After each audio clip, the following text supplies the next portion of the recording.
I'm Darren. I'm Randy. And welcome to Sarap Stories. Cause we just talking business. We just talking business, baby. Yeah. Yeah.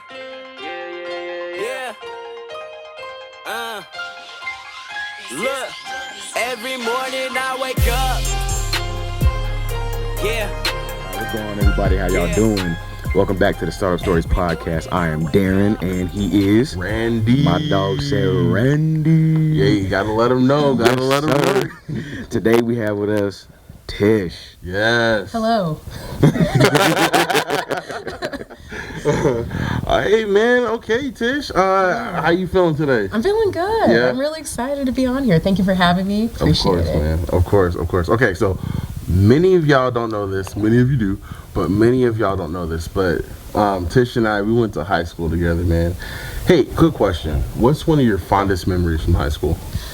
Without a doubt, I'll probably say just like being together in band. Oh yeah. Hands down, like yeah. that's like yeah. those are the memories I hold close. Yeah. Especially like junior, senior year. Band competition, yes. Everything about that was the best time to be in high school. CK. Right? Man, I'm gonna be honest. So I remember one of my fondest memories was when we were in Pro Start. Okay. Yeah.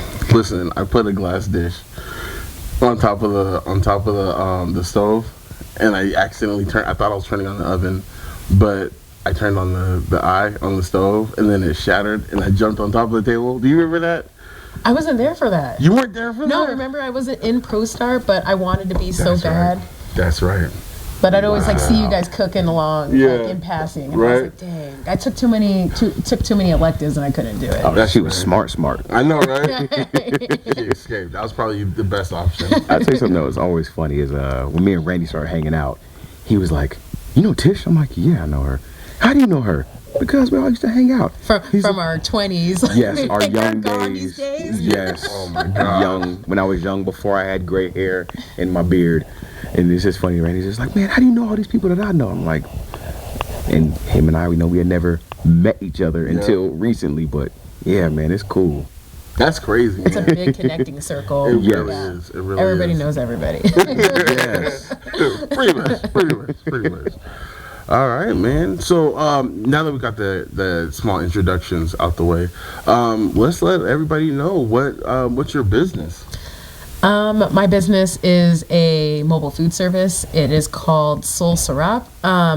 It is, I create dishes that are infused with Filipino and Southern American flavors.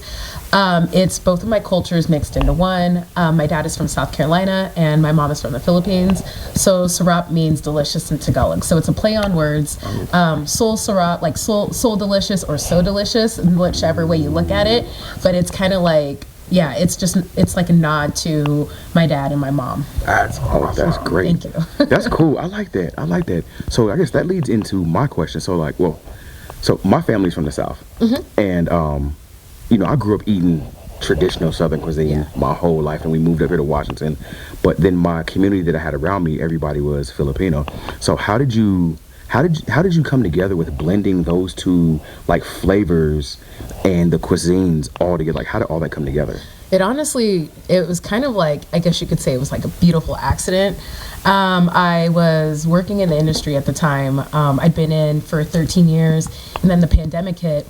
I was on furlough for 9 months, so I was at home, was going stir crazy, and I ended up just reading a lot and watching a lot of cooking shows, and kind of like rediscovered my passion for cooking again. So it was like I was scared because I was like, maybe like cooking's not for me at that time. And then I just like started, doing like a lot of reading and rediscovering, and then I just kept coming back to my roots. So I kept like finding my way back to like Asian flavors and Southern flavors, and then I kind of was like, okay, let's kind of just mix these two flavors together and see how they turn out. And then it's like anytime I'd mix Southern and Asian together, it was like in a way like they just worked and they just meshed really well. Wow. And I'd always been loosely talking about starting my own thing for years. Like I was like, I'm gonna start my own like catering business.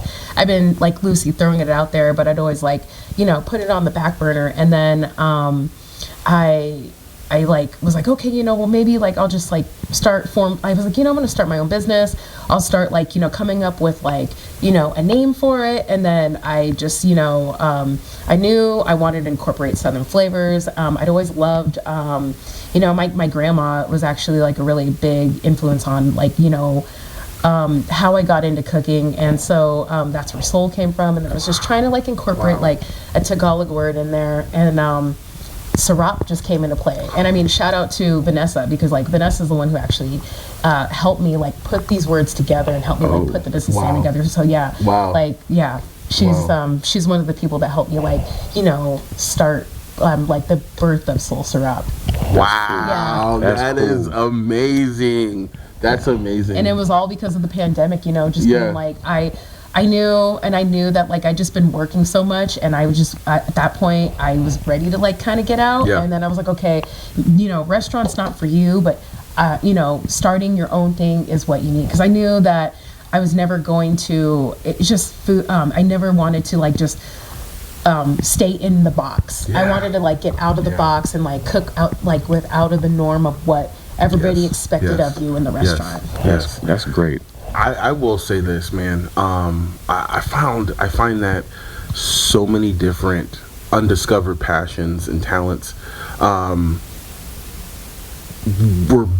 born from the pandemic. Yes. Yeah, there's quite a bit of them. I mean, you've had your passion for cooking for years. For years, since I was like 10. Exactly. Very long time. But to find that you like almost rediscovered it from somebody that I used to cook all the time, but I transitioned to taking pictures.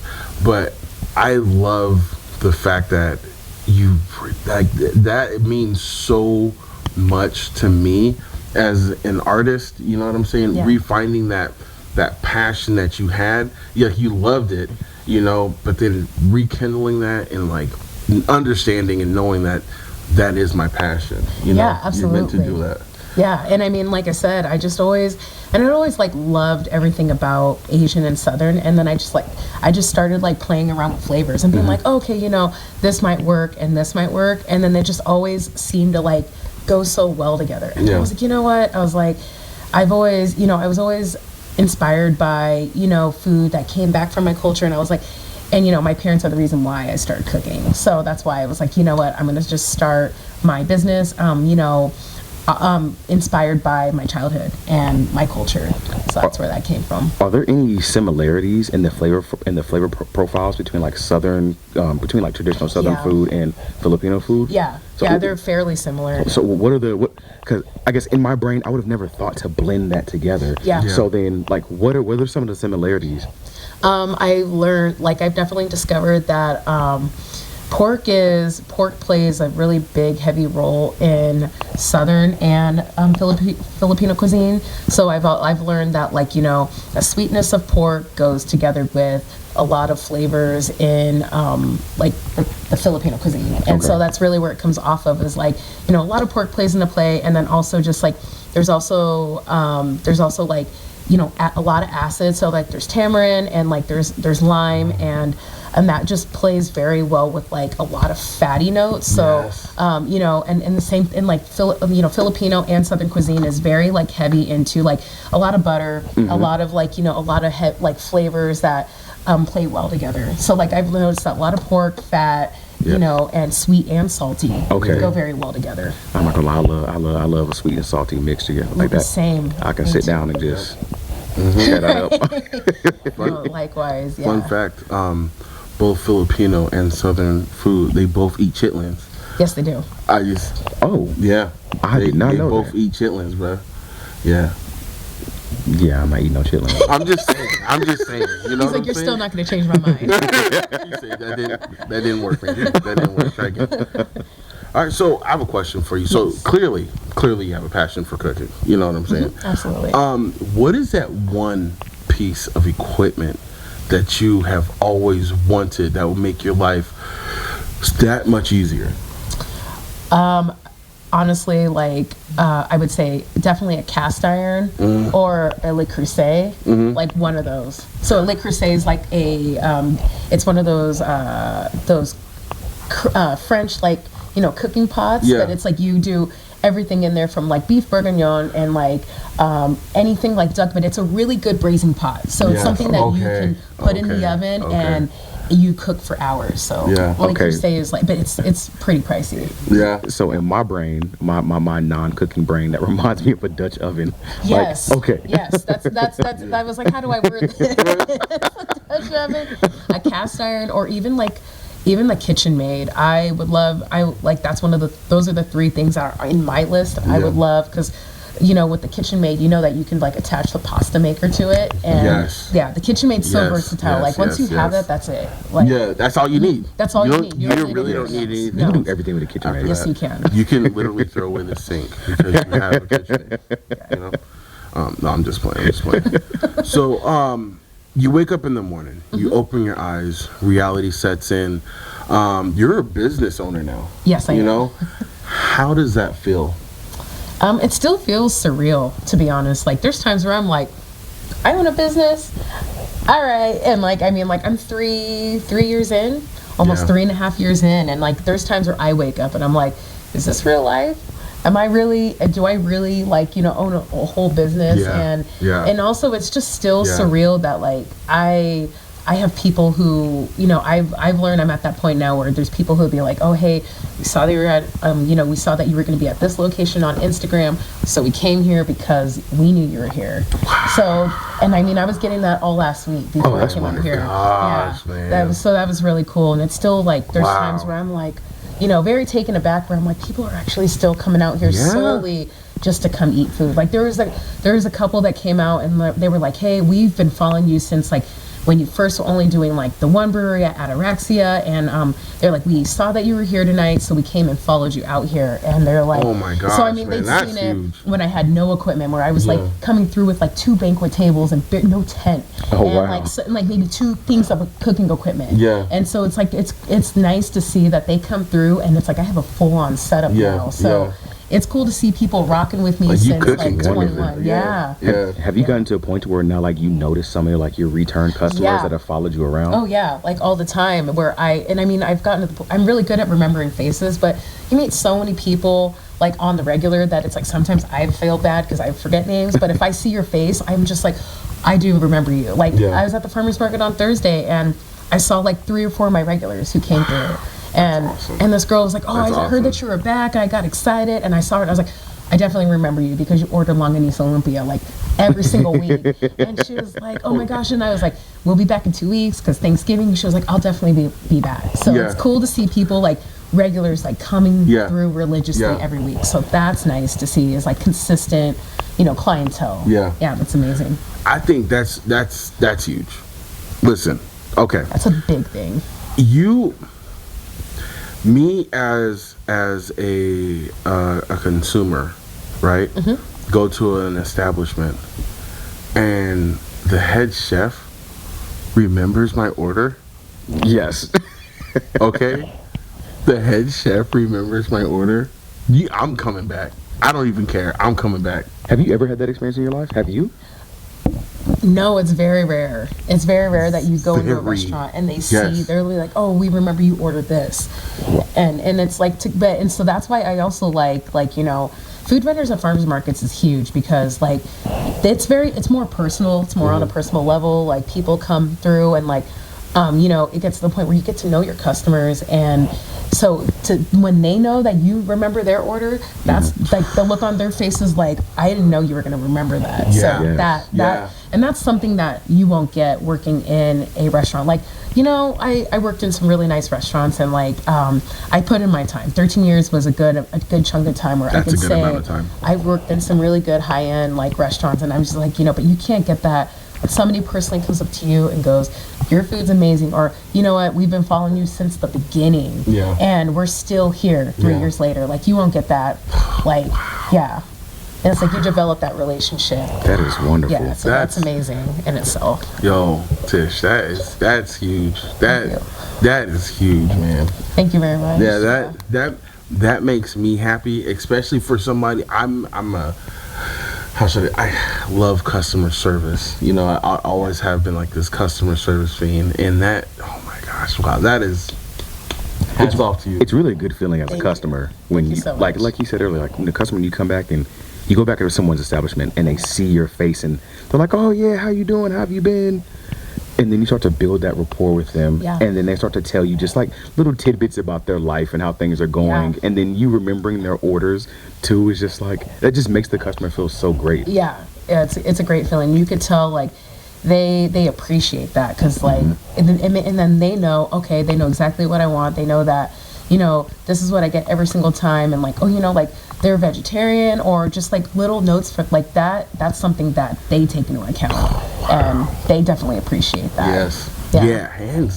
Thank you. Honestly, So like that's huge. That leads into another question for me. How have your customers like enjoyed having that flavor profile come together? They love it. Like I feel like you can definitely tell they appreciate it. And the most common like phrase that I hear a lot is, we've never had anything like this before. So that's really cool, is when people are like, we didn't know, we've never had like, you know, Southern and Filipino flavors come together, and they're like, it's amazing like how great these flavors go so well together. Yeah. And they're like, we've never had anything like this, we love this. And so that's cool to hear, is like people being like, oh my gosh, like the flavors are just, they're so amazing. Yeah. Yeah. Oh my gosh. So, As you can tell, I keep asking about these flavor profiles. That's I just know. because I like to eat and I'm hungry. I'm just saying. I'm just saying, man. Like, I'm literally in my head, like I see like two little bubbles, and I'm seeing like Filipino food, and I'm seeing like Southern soul food, and it's coming together, and they're hugging each other in my brain. Y'all can't see it, but in my brain I can see it. You're like, it's like a warm hug. wait until the bubbles is. Yeah, it's like, exactly. Oh man, you know what? We got. I'm telling you, bro. I'm hungry too, man. You make. Oh my god. Now I can see it. Another thing we didn't talk That's about right. is where she's located at. So I am currently located in Southern California, so like all over the San Diego area. I have lived down there for 7 years now. So I currently do one farmer's market during the week, and then I also fill in my time at a couple of different breweries as well. So I probably do about three to four events during the week. Wow. Just depending. And then like, you know, it gets into, this is now the holiday season, so most likely it's going to be like 4 events a week. Oh wow. Yeah. So now I know the food industry can definitely be challenging. Okay, what are some of the hurdles that you had to overcome to get to where you're at? I have definitely had one of the biggest challenges is learning to just be consistent, and learning not to give up. I know it's cliche, but it's definitely one of those things where you just have to stay on the grind.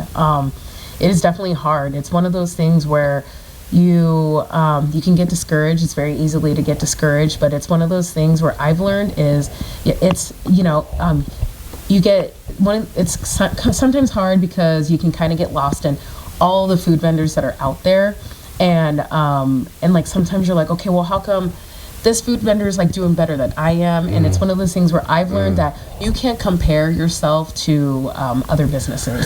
Everybody's like at a different level of like where they're at in business, and you know, just because somebody's in business for 3 years doesn't mean that they're behind somebody who's been in business for 2 years. Yeah. And I've just learned that, you know, you have to, you know, just kind of like focus more on your business than anybody else's, because it's so easy to like compare. Yes, And be it like, is. and be It's like, super okay, well, this easy. person over here is doing better, or you know what, they're doing like way more events than I am. But it's one of those things where you have to like remind yourself that, okay, well, you know, this is where you're at, and think about the progress that you've done, and going from there. And then also, you know, like just staying true to yourself and listening to your gut, because I've learned that there's a lot of people that are willing and will just give you unsolicited advice, and will just give you like, you know, their opinion on what they think that how you should run your business. Yeah. And then I've Yeah. learned that you have to do what's best for you. And Yes. I, you know, like I remember when I first started out, I had somebody who was like, oh, you know, like you don't have enough you know, menu items on your menu, you need at least like 10. And like I remember when I first started out, like I think I can even pull it up, like I think I had at least like 12 items on my menu. I look back on it now and I'm like, that's insane. Like, I don't know how I was doing it, because it's one of those things where like, it's like you feel like you got to just keep on putting all these things out there and selling them. But it's like, if you can't, if it's just too much of a workload, then it doesn't make sense business wise. Yep. You have to just do what's best for you. And there's just a lot of trial and error. Like I've learned that, 3 years in, and I'm still doing a lot of things like, okay, this doesn't work for me. Let's try this instead. Pivot. Yeah, pivot. Doing a lot of pivoting and like, kind of just, doing another like thing that works better. But I've learned that you just have to listen to your gut and like what works best for you. Yeah. Yeah, because it's so easy to have people like be in your ear and just be like, hey, I think you need to do this instead, or hey, let's just do this. And it got to the point where I kind of lost like sight of like, what menu items I were putting on my menu. And I was like, whoa, this isn't even like,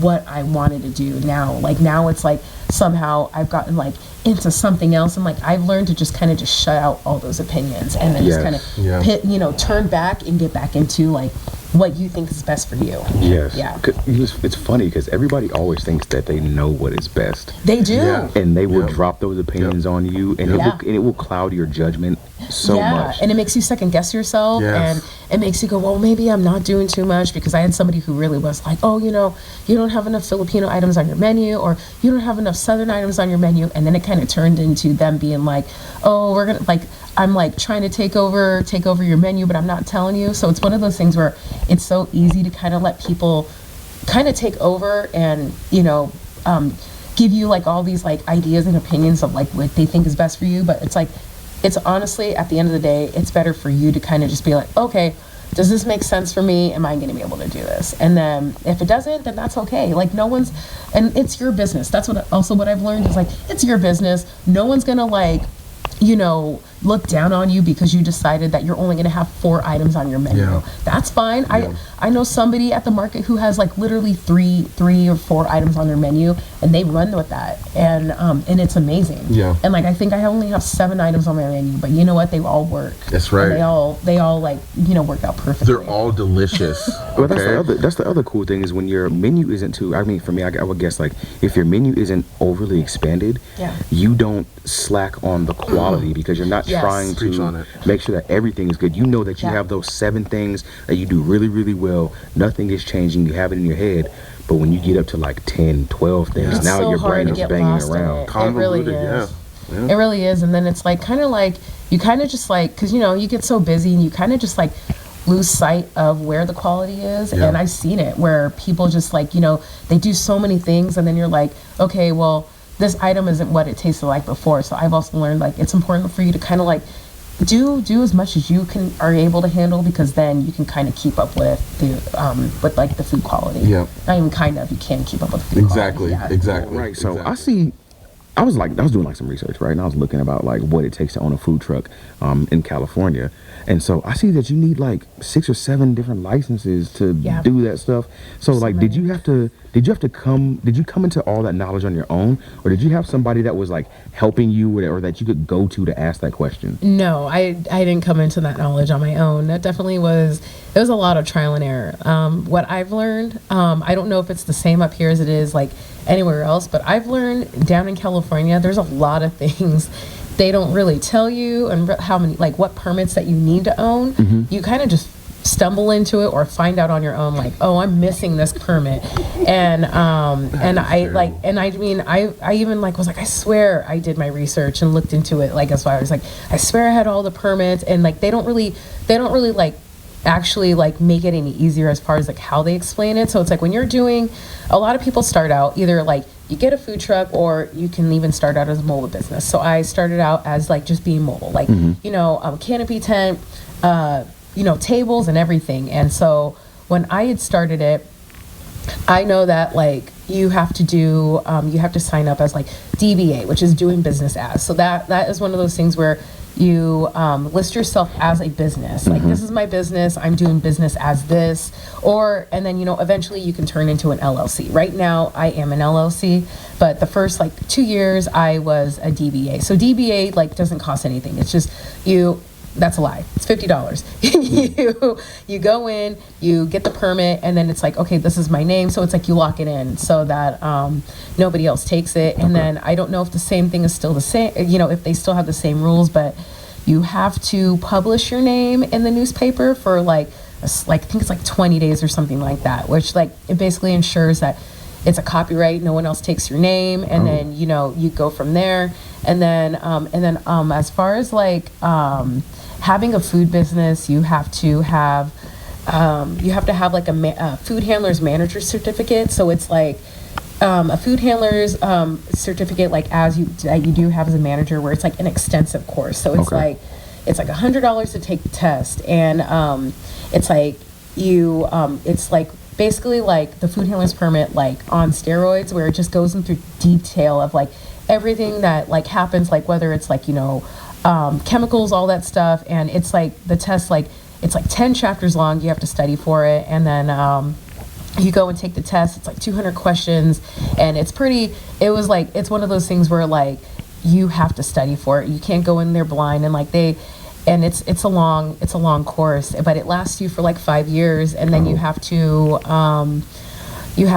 get like your food facility permit. So it's basically like your health permit, and if you're doing, and it just makes sense for you to do the annual. So it just ensures like once you have this permit, you could do events all over like all over California. So it's like you renew it once a year, and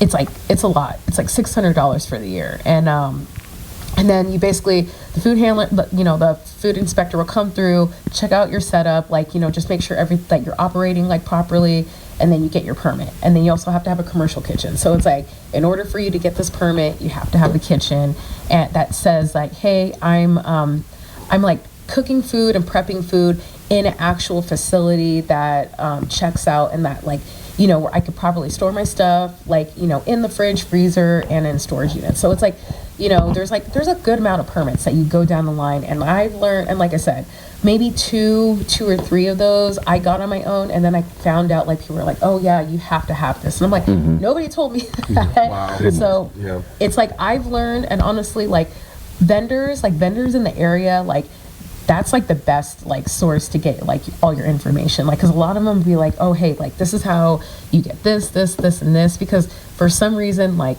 the county of San Diego does not like actually give you a list, like, because they should give you a list of things you need, but they don't. It's like you kind of have to just like start discovering permits that you need, and then go from there. And so it's quite a bit. It's a lot. But again, I've just learned that it's best for you to just go up to other like vendors in the area and be like, hey, how did you get this? And like, they're really good about like giving you information about that. Cause we're all just on the hustle. We're all on the grind. We all like just have each other's best interests at heart, and like, have each other's backs. But yeah, you definitely like learn a lot on your own. Was it hard to find like a commercial kitchen, or like how does that process go? Like, can you like walk in like, hey, I want to use your kitchen? Or no, that was kind of a difficult thing to do. Is like, you kind of have to search for different commercial kitchens in the area. In San Diego, a lot of them are expensive. Like, so a lot of them are like, oh, I think there's one kitchen that was like, oh yeah, it's like $200 a month, and then we want this much per hour for you to be in there, and then you have to pay for like shelf space, walk-in space, freezer space. So it's like they charge you by that. Goodness. And like there's one kitchen down there that I looked at, and I did the math, and in my mind I'm like, you would end up being paying like over $1,000 a month just for you to go in there and prep your stuff. And then it's like there's a lot of them like that, and I think they're all paying for like overhead costs, like electricity, operational costs. But at the end of the day, there's like at least like a good 8 to 10 tenants up in there. So it's like they're not really hurting. They're definitely making the money. They're definitely making the money for that. Yeah. And these commercial kitchens, you just have to kind of search for them. Eventually, I found one that was great. Like they gave me a really good deal, and then even for storage space, they didn't charge me very much. And then I got myself in there. But it's really all about like how you play the game, and you have to just like learn, how much prep time are you going to be in there for, and does this make sense for me? Because if you're a baker, and if you are in there and and there's people that are doing like 8 to 10 events a week.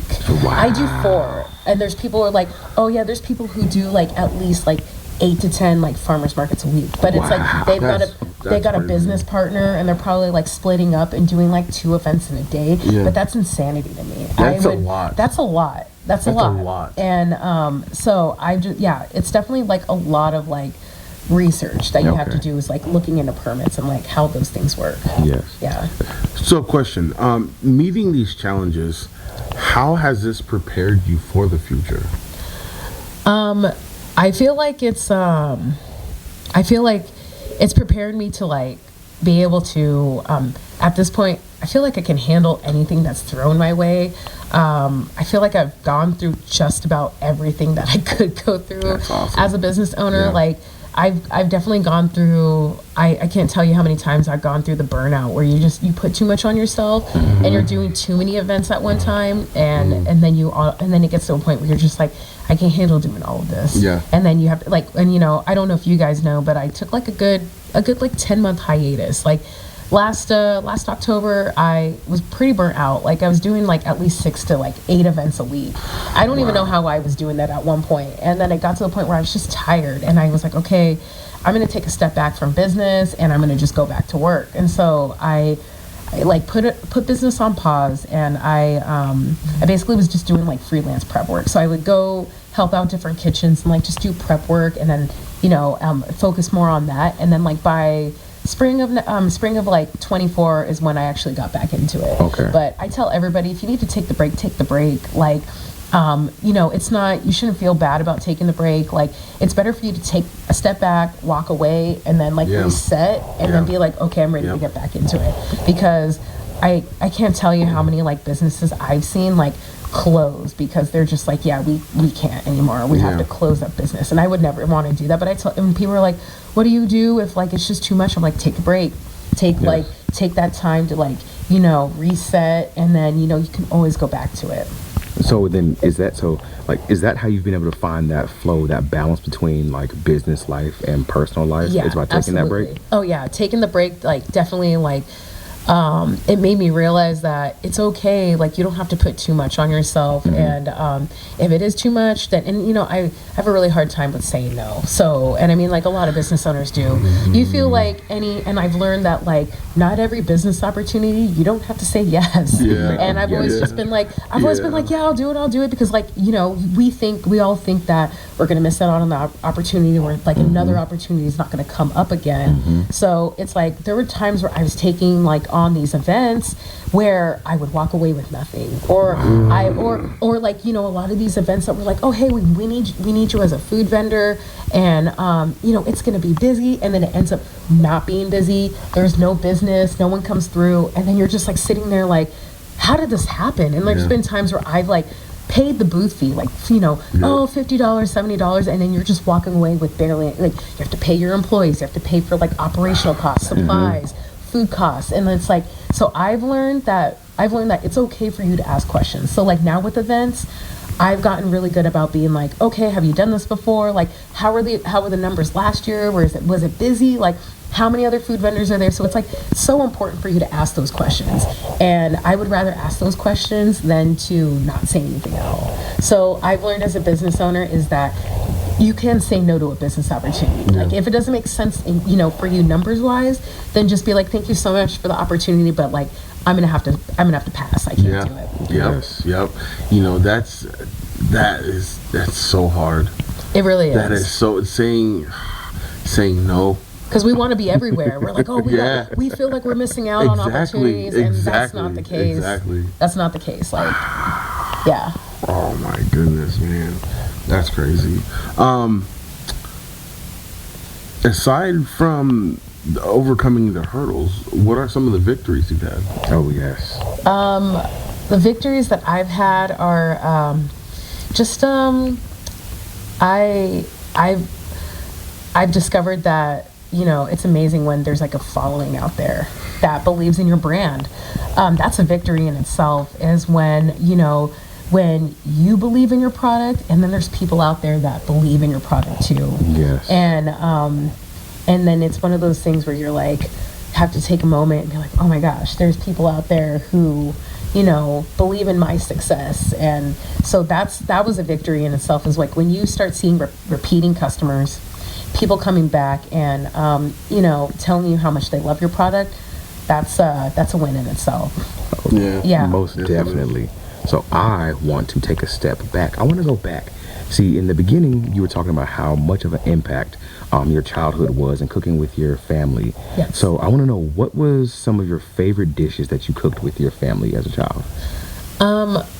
I have really like fond memories, like being in the kitchen with my mom. My mom was always like, cooking, and she's been a huge influence. So I would say that I've always loved just making like really good Filipino dishes, like chicken adobo, which is like more like standard. And then even like, I have really good memories of like, helping her roll lumpia, like taking apart the wrappers and everything like that. And helping her make pancit, which is probably why like pancit's on my menu now, is because it's like, a nod to her. And also like with my dad, just like have really good memories like of, making fried chicken with him, like mac and cheese and things like that, and helping him with like dinner. And then my grandma too, like, just helping, like, it was more like being at her house and like just eating great food. But like my dad, for sure, my dad was like really into like cooking, cooking really good food. Like he always made a really good like breakfast on Sunday morning, and he made like this really good catfish dish. And it's just cooking with both my mom and my dad. Yeah, it was just fun memories. Got me hungry again. She started talking about catfish, man. I love some catfish. Yeah, fried chicken. Yes, ma'am. Yes, shoot, catfish, put on some like white bread. Yes, good to go. Yeah. My dad made this like really good like catfish and grits dish, and I can't remember how we did it, but it was really good. That is some true Southern stuff. It was smothered catfish, and I don't even know how he did it. I'll never forget it. And I'm still to this day, I'm like, I don't know what he's doing with all that, but like I was like, I think he was just braising it. I was like, what is he doing with it? You know what? I think sometimes we get like really deep into it, and I guarantee you it's something that was passed down to him, and it was just it's a recipe, and in your brain you're trying to break down the particulars. Come on. And like I wonder, was he the kind of person that was just like, hey, just put a little bit of this and a little bit of that? Oh yeah, he's definitely just doing it as he went. It's so hard to copy those recipes. Yep. Aside from CK class of 04, has your support system encouraged you during your startup? Yeah. The support system has been amazing, actually. Everyone in San Diego has been amazing, but I will say this, that the support system up here in Washington State has been mind blowing. Like there's a lot of people in the Pacific Northwest that are like, cheering me on from afar, and that's amazing in itself. And like people being like, oh yeah, we've seen you, or like, we see what you're doing down there. And it's just really dope to see like people hyping me up, or people being like, oh hey, I get a lot of people who are like, oh, I got family coming down there and I told them to come see you, so that's really cool. And so there's a really big like fan base up here for sure. Like they're all definitely like, being so encouraging and like so supportive. And it's really cool to see that people are following along on my journey. For sure. Yeah. They're like, Tish, right? Yeah, there's a lot of people that are like, well, you see what you've been doing, even like the food that, when I started out doing the food blog, before Soul Sarap started, people were like, oh my gosh, the food that you make is amazing. And so that's cool that like people see it, and they encourage it. And there's so many people who are like, oh, when you're gonna come up here and do a pop-up? And I'm like, eventually I would love to. Like, just do an event up here. Yeah, you got a kitchen. Oh shoot, I'll show them. Listen, I follow, okay? And if she ever says she's on her way up here for a pop-up, I will be sitting outside helping her pop her tent up, and then I'm gonna be the first person in line to get food. Hey man, I know I went down to California, I think it was 2 years ago, and I was only down there literally for one day, and it was one weekend you didn't have your pop-up going, I was so upset. So now I know the family and I are planning another trip Yes, down there please this do. summer just to come down to see you. Yeah, I'll definitely be down there. So Yeah. come through and see it. Awesome. In the food truck industry, what is something that you want to change to make better for everyone that comes behind you? I definitely want to encourage more personable like interaction with customers, and just kind of like basically being being interactive with the people that love your product. And it's so easy to just kind of get lost in the back, and kind of just like be so busy to not interact with people. But I've learned over these last couple of years, I've learned that it's so important and that you do have those interactions with the people that love your product, because they do see it, they do want to support you. And it's so easy to just kind of like forget about those people who've been there from the beginning. And I definitely want to change that. I want to change, like, even in the restaurant, it's so easy. I see it all the time. Like, I see a lot of, like, I've seen a lot of, like, my head chefs, like, having being like, oh, yeah, there's this guest that loves the food and they want you to come out there and go talk to them. And I get it. Like, a lot of us chefs, like, we're not really, like, we're introverted. We don't really want to speak to people. Yep. But it's just so, like, and I've, like, learned that, it's okay if, like, people do want to, like,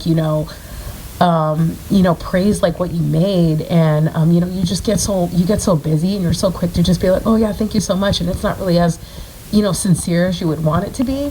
And I've learned, like, even just, having my own business, I've learned that it is more of a sincere interaction where people are like, oh, hey, like, like, we just want to let you know, like, we love what you're doing and we love, like, everything that you're making, and we'll definitely be back at the next one. And it's cool to, like, just build those relationships with people. Yeah. And yes. And so, I've definitely I used to, like, I used to be like so like socially awkward and weird with people and be like, oh yeah, okay, thank you. But now it's like at that point now where I do love when people come up and be like, hey, we would really like to, like, tell you how great your food is. And I love having conversations with, these people. And I would love to, like, I would love to, like, pave that way for other, like, food, food entrepreneurs and food businesses behind me that are trying to get into, the mobile and the food truck business, is to be like, and that's the reason why I got into starting my own business, is because I've learned that it's more on a deeper and personable level, like, of you being able to, like, people being like, oh, who makes the food from Soul Sarap, and, like, you already know who the face is behind it. And so with a restaurant, it's so easy to be like, oh, we don't know who's back there, who's making it. But, like, at like, as a food truck or storefront or mobile business, like, who's making your food. And it's really cool, like, when those people take, like, the 5 minutes to speak to you. And, like, that's what I would like to change in the culture, is, like, being able to be like, hey, I'm the face of the product and I would love to speak to you. So, like, I'm trying to, like, pave that way and change that with other food businesses, for sure. I love that. Okay, so we have to do it every single episode, Darren. We have to have that one question that is off all records. Okay. You have no idea what I'm about to ask. Okay. So I did reach out to an anonymous viewer, okay, that has definitely tried your food before. No way. Who is it? Yeah, I can't tell you that. Anonymous. But they did have a question for you. Okay. So they wanted to know, they said, man, how do you outsource all of your food dishes how do you outsource all your ingredients for Soul Sarap? I've just learned, honestly, I've developed good relationships with a couple of, like, my food purveyors. So where I source my ingredients, I try to make them as local as possible. So, like, whether it's my vegetables, like, any of like the ingredients. So like the burger bun that I have for my smash burger, that's made by a local bakery in San Diego. Oh. It used to be my homegirl Amanda. Shout out to Amanda, who now lives in Tennessee. But she like connected me with this really great baker from Aureli's Bakery, and he's a wholesale baker. So like he makes these great like brioche buns, and I order them from him like every single week. Oh, that's wow. And I just like, basically tell him how many I want, and then he like gives them to me like the day of like my event. So I give him like a good 4 to 5 days in advance. Oh, that's huge. Wow. I Yeah. love that. And then like that. my garnishes, so like the micro cilantro greens that I pretty much put on like the garlic fried rice, the pancit, and my longanisa fries. Those are locally grown from a purveyor. His name's Jesse, and I believe it's called like Buttergreens. And like I give him like a good 3 weeks out. So like he'll grow these, and then like he just drops them off to me. Yeah. And he's not too far from me, so he's like in central San Diego, and so like that was always my end goal too. It's just like I wanted to make sure that I could proudly say like where I source my ingredients from. So like I always wanted to like be like local, like farm to table local. So like produce, I'd love to like locally source it, but like any of the garnishes, like that was, and I think that's what makes me stand out from everybody else, is that I make it a point to like make sure that like the majority of my ingredients are like sourced in San Diego. And I stand by that. That's huge. Yeah. That's all right, man. So now, like, last question. What is one thing that you want people to take away from this conversation that we're having right now? I want people to just take away that, not to give up, and to keep going. When you start a business, they definitely say that the first 2 years are the hardest, but they definitely don't talk about like the end of the second year going into the third. They don't talk about how hard that is. That's the make or break like part of your business, where you're like, okay, so what do we do at this point? Do we keep going the same path that they were going, or do we have to just pause and then pivot and go this other way? And that's kind of what I had to do, is I had to take that pause and be like, okay, this doesn't work for you. You have to just reset and figure out like what's going to be better for you. And I would just tell everyone that, to just don't give up. And, when you need to take the break. Don't be afraid to say no. Like if there's something that, if there's a business opportunity that you don't feel like works best with you as far as your schedule or anything, it's okay to say no. No one's going to look down on you for, saying that you can't take on this opportunity, and that, like you're going to just constantly come across challenges, all like no matter what year in business you're at. It's one of those things where it's a lot of trial and error, but also just to lean on your other business friends. Like it's really, I've learned so much with other business vendors of being like, okay, hey, this didn't work for me. What do I do? And then they'll be like, oh, you should just do this instead. But like those people, that community, like, has your back, because they know the hustle, they know the grind. And, there's always gonna be someone who has, advice for you, questions, and, just to stay true to what your brand is and what you believe in, and to stick by that. And, don't let anybody like try to discourage you from, what you're proud of and what you believe in. Wonderful. Listen. Wonderful. Don't stop. Yeah, don't stop. Keep going. Listen to yourself. Mm-hmm. And follow your dreams. Yes. Don't give up. Follow your dreams, and listen to your gut, and listen to what you believe in. And it's just so easy to listen to all the outside voices, but at the end of the day, you have to do what's best for you. I love it. Listen. Oh my gosh. Listen, Tish, I just want to say I appreciate you so much for coming on Startup Stories with Darren and Randy. Yes. We I appreciate you both. Yeah, man. But Randy, listen, Darren. she was one of the people that we knew immediately that we wanted her to be on our show, on our podcast. Absolutely. And I know this thing gonna be a hit. That means so much. And I know everybody gonna love it. And I know y'all gonna watch it. And everybody Yes, down there in please do. San Diego, y'all make sure y'all go to her spot Because all we doing is sitting here and we just talking business. Just talking business. Startup stories of Darren and Randy. And Tish came through the ride with us. There we go. Love, peace, and hair grease. Yo, and check it out. I'm going to post up a link so you can be able to find her wherever she's at, okay? Wherever. All right. Love y'all. Mwah. Look, every morning I wake up. Yeah. Every morning I wake up. Don't forget, like, comment, and subscribe. And if you want to be featured on our show, go ahead and send us a message on our Facebook page, or you can check the description for our email. OG's always told me what I start, I gotta finish. So I push it to the limit.